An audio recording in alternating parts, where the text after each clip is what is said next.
কাজে যোগ দিল না চুচুড়া পুরসভার অস্থায়ী শ্রমিক কর্মচারীরা। অচল পুরসভার গেটের সামনে বসে অবস্থান। দাবি পূরণ না হলে কাজে যোগ দেওয়ার প্রশ্ন নেই জানিয়ে দিল তারা।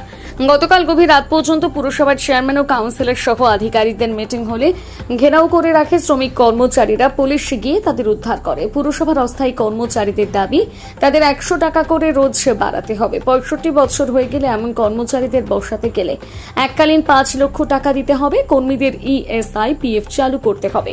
গতকাল মহকুমার শাসকের আলোচনায় আশ্বাসে ঘেরাও আন্দোলন থেকে সরে আসে শ্রমিকরা। তবে আজ সকাল থেকে তারা কাজে যোগ দেয়নি। দাবি পূরণ না হলে তারা কাজ করবে না বলে জানিয়ে দিয়েছে। চুচুড়া পুরসভার প্রায় 2000 অস্থায়ী শ্রমিক কর্মচারী রয়েছে। তাদের বেতন দিতে পুরসভার ভাড়া শূন্য হয়ে যাবে। তাই পুরসভার বর্তমান বোর্ড ঠিক করে যাদের 65 বছর হয়ে গেছে তাদের পৌঁছে দেওয়া হবে। আজ থেকে তাদের কাজে নেওয়া হবে না। পরিবর্তে আর 5 মাস ধরে তাদের বেতন দেওয়া হবে। এর প্রতিবাদে আন্দোলনের নামে অস্থায়ী শ্রমিক কর্মচারীরা।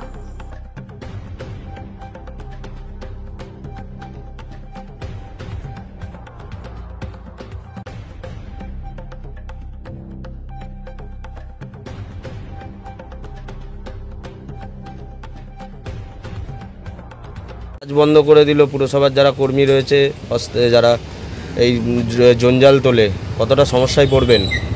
সমস্যা তো আছেই, গন্ধ যা বেরোচ্ছে, পচা গন্ধ প্রচুর। তারপর এইখানকার লোকও ভালো না যে এসে ভেতরে একটু ফেলুক, সে ফেলবে না। এই যে কালকে নিম গাছ কেটেছে, এইখানে ফেলে দিতে পারে ডাস্টবিনের মধ্যে। পৌরসভা যে পরিষ্কার করতো সেটা তো বন্ধ। হ্যাঁ, সে তো বন্ধই, এটা দেখছি তো। আর কালকেও গাড়ি আসেনি, আজকেও গাড়ি আসেনি, বড় গাড়িও তো বেরোচ্ছে না। তো হয়তো এরকম পড়ে থাকলে যদি এখন আবার 1 সপ্তাহ বন্ধ থাকে তাহলে তো সমস্যায় পড়ে যাবেন আপনারা। তো সমস্যা তো আছেই, আর কি করব আমরা। সমস্যা হলে তো কিছু করার নেই। পুরসভায় তো ট্যাক্স দেন, সব করেন, তারপরে যে এই যে পরিষেবা পাচ্ছেন না, কি বলবেন? আর কি বলবো, আশেপাশে বাড়ি আছে, জিজ্ঞেস করুন, এই যে বাড়ি আছে, ওই বাড়ি আছে। কি নাম আপনার? কার্তিক শর্মা। আমার বাবা মারা গেছে, এটা ট্যাক্সের কাগজে, ট্যাক্সের ব্যাপারে একটু জানতে এসেছিলাম কত কি পেমেন্ট বাকি আছে সেই ব্যাপারে। কি দেখলেন এসে? রুম ফাঁকা পুরো, কেউ নেই, দরজা খোলা, দরজা খোলা, রুম ফাঁকা। কেন সেটা আমি তো জানি না দাদা। মাইক কাজ হলো না, এই যে কাজটা হলো না, ফিরে যাচ্ছে। কি নাম? দীপ সেন। আমাদের মহিলা কাউন্সিলররা এবং আমাদের যে কজন বোর্ড মিটিং এ ছিলাম, আমরা অনেক বরদাস্ত করেছি, সহ্য করেছি, মাত্রার বাইরে চলে যাচ্ছে। এরপর যদি প্রশাসন আইনত ব্যবস্থা না গ্রহণ করে, মাইক ঘন্টার পর ঘন্টা বাজিয়ে যাচ্ছে। সাধারণ জায়গায় কেউ মাইক বাজাতে গেলে পুজো পার্বণে পারমিশন নিতে হয়, নাহলে তারা কেড়ে নিয়ে মাইক বাজেয়াপ্ত করে চলে যায়। এখানে পৌরসভা, এখানে সার্ভিস সেক্টর, মানুষকে পরিষেবা দেওয়া হয়, সেখানে ভেতরে মাইক লাগিয়ে এখানে সারাদিন চিৎকার চেঁচামেচি করে পরিষেবাকে ব্যাহত করছে। পুলিশ যদি চোখ বুজে থাকে, হাতে আইন থাকা সত্ত্বেও যদি ব্যবস্থা না নেয়, তাহলে এবার মানুষ আইন হাতে তুলে নেবে। অনেকে যারা আসছে পৌরসভার বাইরে, সবটাই বলে দিন, tax, mutation, trade licence, plan, সবকিছুই এখান থেকে হয়।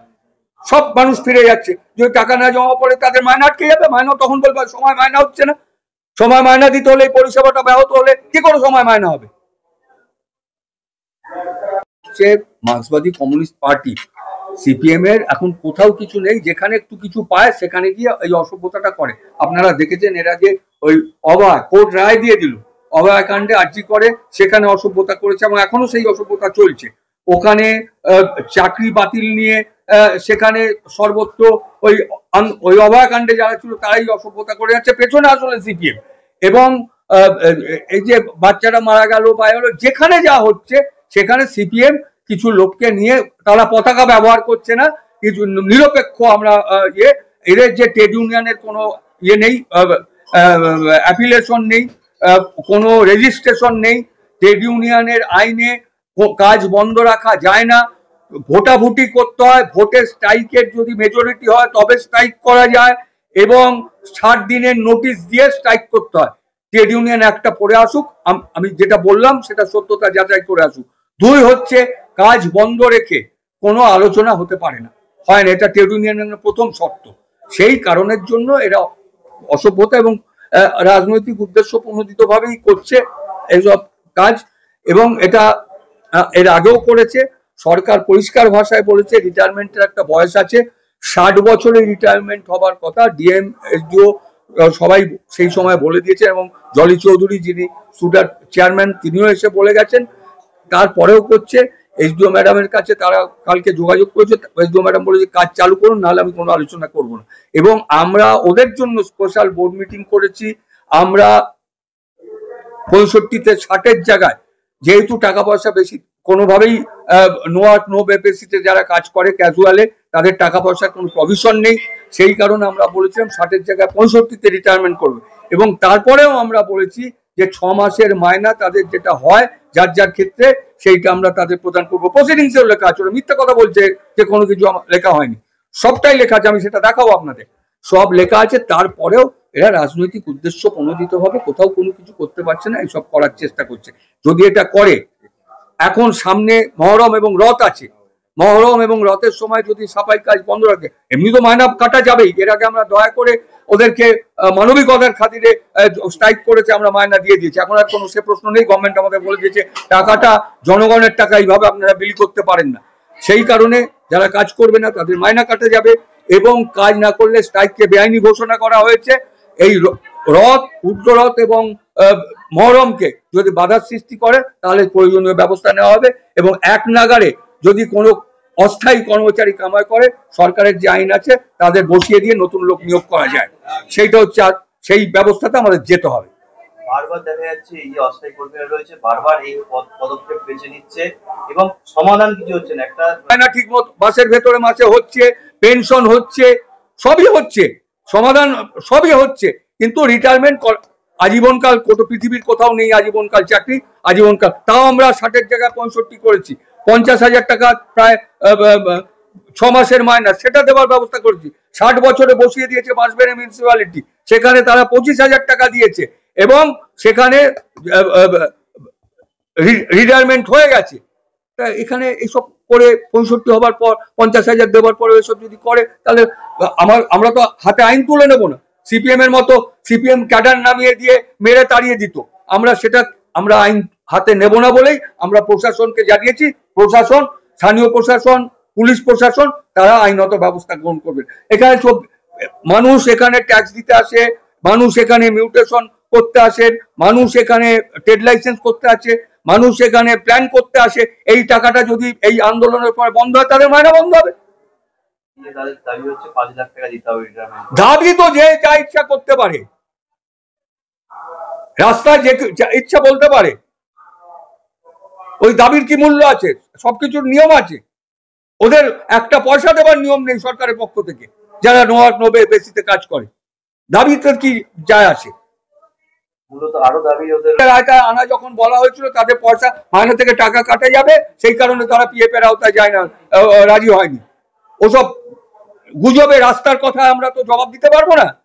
রাস্তার কথা আপনাদের বলবে, ওরা যা ইচ্ছা বলতে পারে, কিন্তু হয় না। আর ইএসআই করবে, তাতেও পয়সা কাটা যাবে ওদের মাইনা থেকে। সেই পয়সা যদি দিতে কাটাতে রাজি হয়, তাহলে ইএসআই যাবে। অস্থায়ী কর্মীরা বারবার সমস্যার মধ্যে সম্মুখীন হচ্ছে, সমাধান হচ্ছে না কেন? পৌরসভা সমাধান করবার ইচ্ছা নেই তাদের, তারা এইরকমই চালাতে চায়। তারা হুগলি চুঁচুড়া বিধানসভাটাকে নষ্ট করে দিতে চায়। এই যে বারবার চেয়ারম্যান বলছে, পৌরপ্রধান বলছে যে আপনারা অস্থায়ী কর্মী, আপনারা এইভাবে কখনো গেট আটকে মিছিল করতে পারেন, মিটিং করতে পারেন না, বা মাইক লাগাতে গেলে পারমিশন লাগে, সেই ক্ষেত্রে আপনার সেটা তো আমি ওনার এরিয়ায় মাইক লাগাইনি, আর ওনার এরিয়ার মধ্যে কোনো চোঙাও নেই, অতএব ওনার কাছ দিয়ে পারমিশন নেওয়ারও কোনো যুক্তি নেই। আমরা চাই না 65 বছরও, আমরা 60 বছরেই রিটায়ার হতে চাই। আমাদের 5 লক্ষ টাকা দিক। 5 লক্ষ টাকা তো আমরা দাবি রেখেছি, এইটা আগে বুঝুক চেয়ারম্যান। এইটাই তো বোঝে না, এইটাই এখন আমি ওনাকে অশিক্ষিত বলতে পারি না।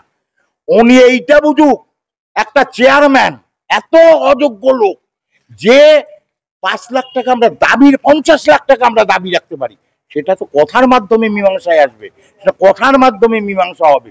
উনি তো সেই কথাই বলতে আসছে না। এই যে দেখা যাচ্ছে এই বাহানাটা ওনার অনেক দিনকার, এটা নতুন বাহানা না। উনি প্রত্যেকবারই এই বাহানা দেয়। আমরা গেট খোলা রেখেছি তো, আমরা গেট তো বন্ধ করিনি, আমরা গেট খোলা রেখে আমরা আন্দোলন করছি।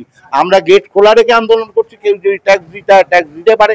এবার ভেতরের যারা কর্মচারী আছে তারাও ক্যাজুয়াল কর্মচারী, তারা যদি কাজ করতে না চায়, কারণ আমরা যদি 2 টাকা বাড়াই তারাও তো সেই 2 টাকার ভাগ পাবে, অতএব তারাও যদি আমাদের এই আন্দোলনে যোগ দেয় দিতেই পারে।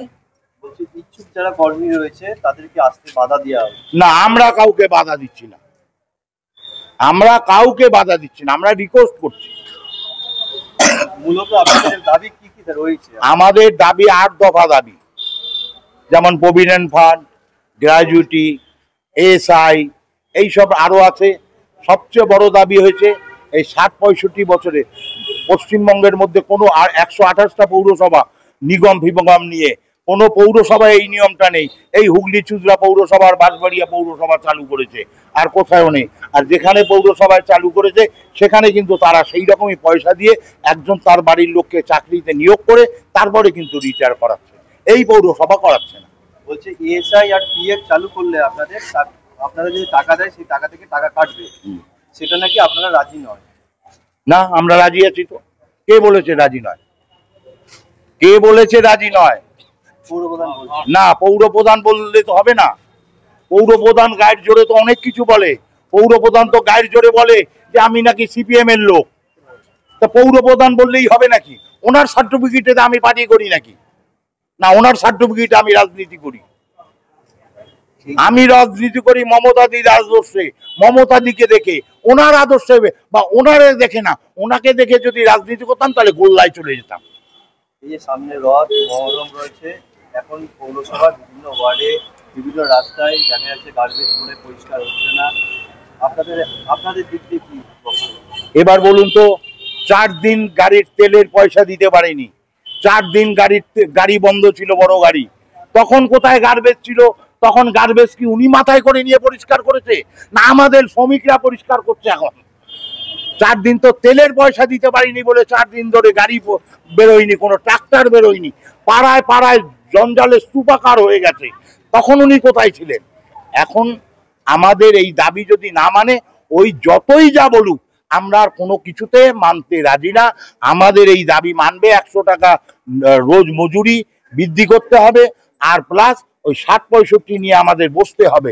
আমাদের সঙ্গে বসবে, আমাদের সঙ্গে আলোচনা করবে, শ্রমিক ভাইদের নিয়ে আলোচনা করবে, তারপরেই আর যা কিছু হবে। গতকাল তো আপনারা অনেকক্ষণ ধর্নায় বসেছিলেন, আপনাদের সাথে এসডিও ম্যাডাম কথা বললেন, আপনার সাথে কি আশ্বাস পেলেন? আমরা আশ্বাস, এসডিও ম্যাডামকে ধন্যবাদ দেওয়ার আমার ঠিক হচ্ছে না, এটা বলে ফেললাম, আমি ভুল বলে ফেললাম। ও এসডিও ম্যাডাম, এর আগেও আমরা যখন আন্দোলন করেছি 2 মাসের মায়না কিন্তু উনি আমাদের পাইয়ে দিয়েছে। ওনাকে আমরা নমস্কার জানাই শ্রমিকের তরফ থেকে, উনি আমাদের যথেষ্ট করেছে। উনি যখন কালকে বলল যে রাধু এইটা উঠিয়ে নাও, সৌরভ ওর সঙ্গেই বেশিরভাগ কথা বলে, আমরা সৌরভকেই ওনার সঙ্গে কথা বলবার জন্য বলেছি। সৌরভ অসুস্থ হয়ে পড়েছে, হসপিটালে ভর্তি, তখন বাধ্য হয়ে আমার কথা বলতে হয়েছে। আমি বলেছি যে ম্যাডাম আমাদের বেশি না, এই দুটো জিনিস নিয়ে আপনি বসুন, আপনি মধ্যস্থতা করুন, আমরা রাজি আছি। আজকে তো বসার কথা ছিল। আজকে বসার কথা না, আজ ব্যাপারটা হচ্ছে উনি তো ব্যস্ততম লোক, উনি হঠাৎ বললেই হয় না। উনি বলছে আমি নিশ্চয়ই বসবো, এই সপ্তাহের মধ্যেই যে দিন হোক ডাকবো।